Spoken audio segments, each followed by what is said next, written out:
What's up, guys? It's Nick from Mining Office, and today we got our hands on a new GPU. So I'll show you that in just a second.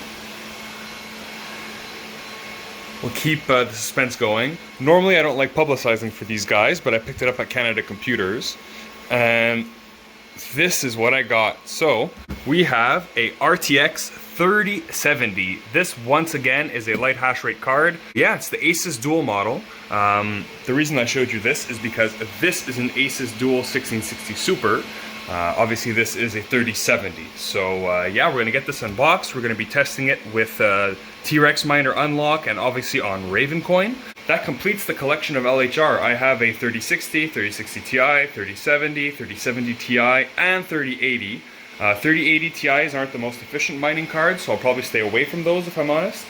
But yeah, let's get into the unboxing of this card. I'm going to do it from here with maybe a different angle because I now have this rig, usually where I do the unboxing.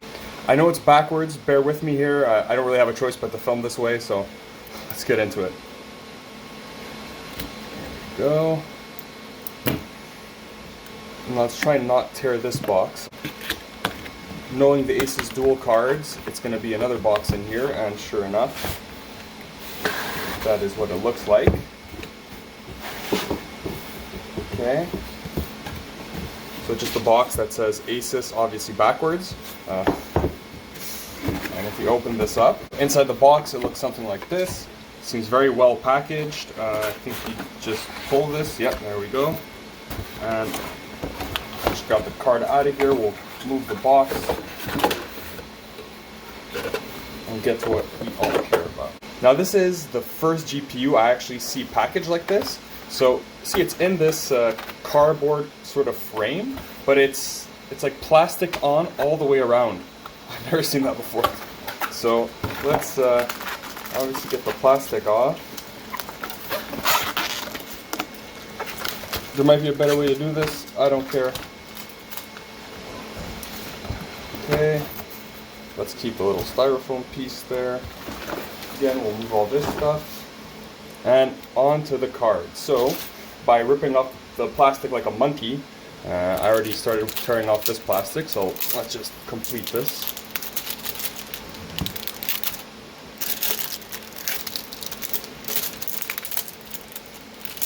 Okay. Alright, so for the overview, let's switch back to this view. I think it's a bit better. So here we have the card. I still have not removed this sticker here. Let's do that. There's also plastic on the fan hubs, but I'll do that after. I'm not going to waste your time with it. So my first impressions of the card are it's a lot fatter than I thought it would be, which is a good thing, right? That just means the heatsink is a lot beefier and normally dissipates more heat than a thinner version. I'm pleasantly surprised. There's some more plastic here. Get that off. And they also put a protector on the PCIe here. If we look at the back, you have 2 HDMI, which is nice, and 3 DisplayPort. So that's cool. Not all cards have 2 HDMI nowadays. Obviously, it's a dual fan design, right guys? It's the ASUS Dual. If you couldn't figure that out, well, I don't think you should be GPU mining. And if we look here, it has 2 8-pin connectors. So when we're using a server power supply or something like that, that doesn't really matter. I'll plug in as many connectors as I need. So yeah, I'll give you guys a few close-up shots here of the heatsink. And there's also RGB on this card, so I look forward to seeing to what extent that is. I think it's this little area right here I'm showing you. And there should also be a BIOS selector on this thing from what yeah, here we go. Here it is. So you have performance mode and quiet mode. And right now it's in performance mode. So we're going to leave it in performance mode. Yeah, I think that's pretty much it for the overview of this GPU. Nothing too special. I think it's the entry-level model from ASUS. But listen, for mining, it's going to do the job. And I got this at a really good price. Tax included, it was $1,033. So for a 3070, for me, that's a really good buy. And yeah, let's slap this in one of the rigs and get mining. Alright, I know it might not be so easy to see, but I tried putting in 2 of the 1 to 4 PCIe splitters, and I couldn't get it to work. I still have 9 cards, by the way. I didn't add any cards. I just took the card that was in the first PCIe slot, put it in the splitter, and I only see 8 cards now. I rebooted, I gave it time, I was not able to get it to work. So we're gonna go back to 9 GPUs on this rig, and I'm gonna try the same thing on this one, but this one only has 6, so I think we should be able to get to at least 9 like we did on this rig. So we installed our splitter in this rig finally. This board is an ASUS Z170A. You can see it there. So I did the same process as I did the last video. I put in the splitter with just the original card that was in there, made sure everything worked like that, and then I added in the second card. As you guys can now see, what I did is this extra Veta frame I have now lying around, I set up the card in there. The riser just makes it from here to the splitter, going through this this wire rack here, and I set up my spare RM850X. For now, just with a PSU tester, I wanted to make sure everything worked first, but as you can see, I have a dual PSU cable here, which I'll probably install since everything works now. So I just want to show you guys here, all 7 cards are showing up in Device Manager, of course. Both 3070s are there. I have the full hash rate and the light hash rate one.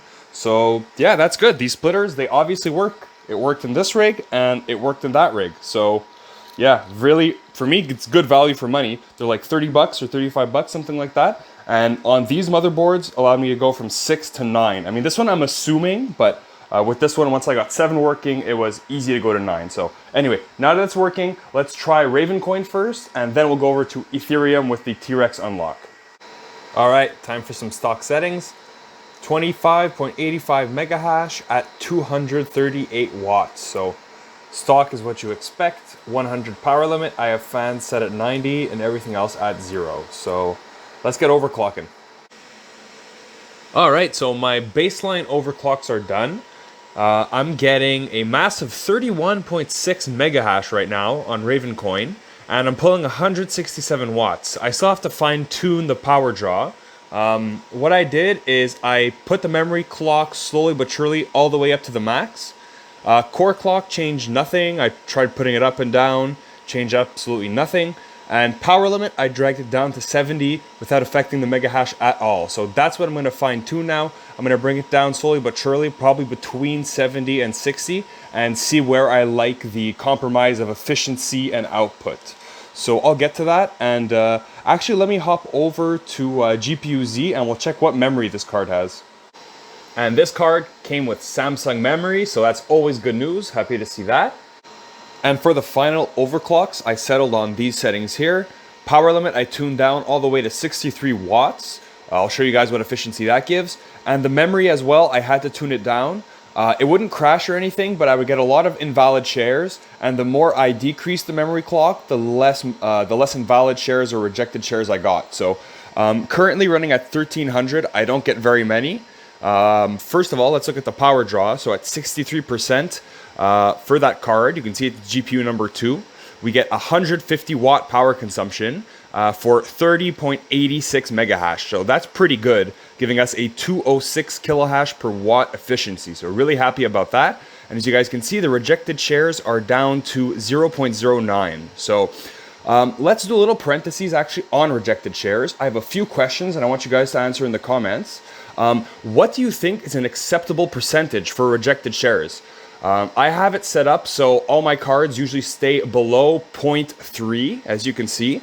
But I'm curious what your opinions are on that and what percentages you guys have on your cards. And also, please include if you're mining Ravencoin or Ethereum, all right? So those are my final overclocks. I'm really happy with that. Let's check the power draw of this whole rig. So these 7 cards, the 6 down here, and the new ASUS card are pulling 1,400 and call it 75 watts, so almost 1,500 watts. So this is pretty much the 80% rule of a 15 amp circuit. If I want to push it to 90%, like maybe I could fit another 3060 in here, but that's pretty much getting close to the limit of this circuit. This rig here is on a separate circuit. And it's only pulling about 800 watts as is. I'll cover this really quickly because we've seen multiple 3070s before, but you can see they seem to be very consistent. So our mega hash is always very close to 31. The power consumption is always very close to 150. So that's about an efficiency of, let's say, 205. And with the price I got this at, that's a pretty good dollar per mega hash when I'm comparing to the rest here. So not amazing, not bad. And those are the final settings in case you guys want to see them again. So that's about it. Let's hop on to T-Rex Miner and see how unlocked we can get this card. Okay, with stock settings and just a lowered power limit to 90%, I get 33.29 mega hash on this LHR card. So that's with LHR mode 0. So I'm going to set it to 6 and let it downgrade itself until it's stable. I'm also going to set 1,300 memory, as I did for Ravencoin, and see how that ends up. And let's see just how hard we can push this card on Ethereum. You know what, guys? It actually doesn't seem to be too bad on this 3070. We get an average of about 43 mega hash, and we're only pulling 120 watts, which is really good.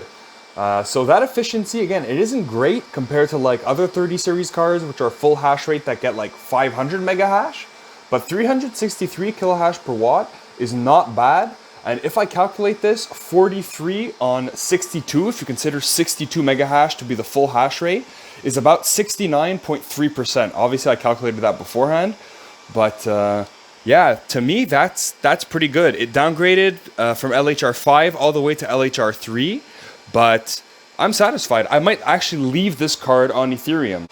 Please let me know in the comments if you guys have light hash rate 3070s. Let me know if you're able to power limit them this much. From my understanding and my testing, on any light hash rate cards, you're always consuming quite a bit more power. But I think this 3070 here, which is full hash rate, is consuming 110 watts for its full hash rate of 62.5. And yeah, this one, considering it's doing 43 and it's only at 120 watts, it's not that bad. So yeah. I think that's it for today, guys. If you enjoyed the testing in the video, please leave a thumbs up and consider subscribing to the channel maybe. I appreciate you guys for all your support, and have a great day, and see you guys next time. Peace out.